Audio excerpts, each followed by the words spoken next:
tracking, jumping and a puffing, rocking and a rolling, all day long, pulling and a pushing, biffing and a bashing, heaving and a hauling, roll along, what, till the sun goes down, push, those trucks around, click, clack, go the wheels on the track, roll along now, don't look back,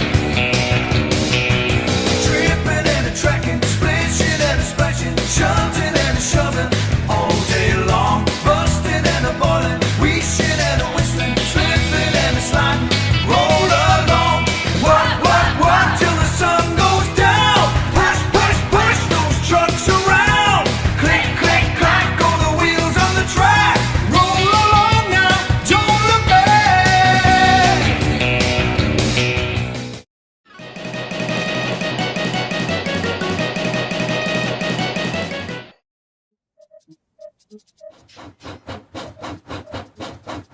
Toby and Henrietta were enjoying their new job on the island of Sodor, but they do look old-fashioned and did need new paint.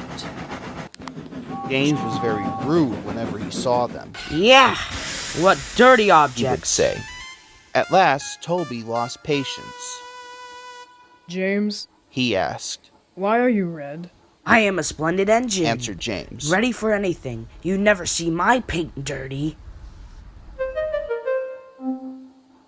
Oh, said Toby innocently. that's why you once needed bootlaces. To be ready, I suppose? James went redder than ever and snorted off.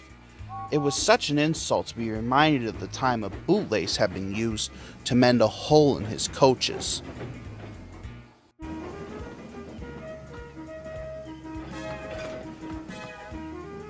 At the end of the line, James left his coaches and got ready for his next train. It was a slow freight, stopping at every station to pick up and set down cars. James hated slow freight trains. Dirty cars from dirty sidings. Yeah!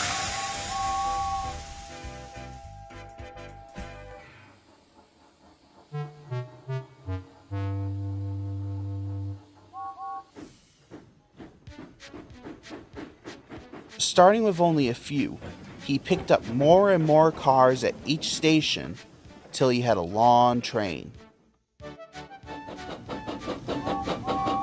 At first, the freight cars behaved well, but James bumped them so crossly that they were determined to get back at him. Presently, they approached the top of Gordon's Hill.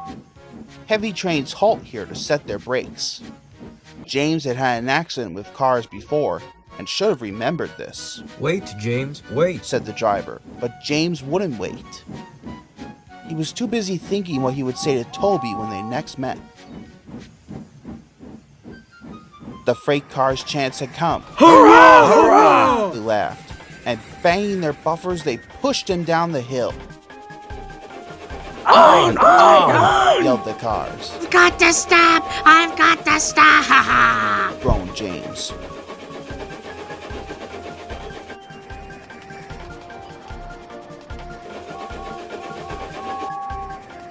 Disaster lay ahead. Oh! Something sticky splashed all over James. He had run into 2 tar wagons and was black from smoke box to cab. He was more dirty than hurt. But the tar wagons and some cars were all to pieces.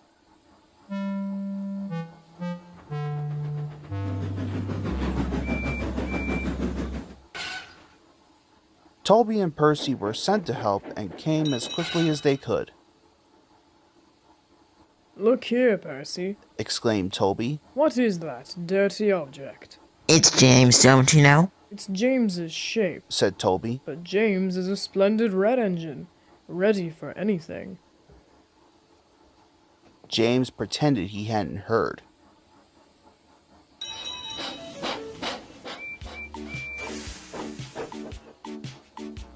Toby and Percy cleared away the unhurt cars and helped James home.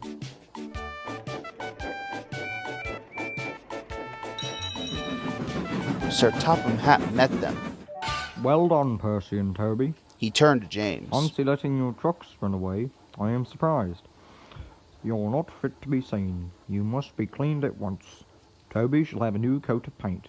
Excuse me, sir, but could Henrietta have one too? Said Toby. Certainly, Toby. Oh, thank you, sir. She will be pleased. All James could do was watch Toby as he ran off happily with the news. Aw,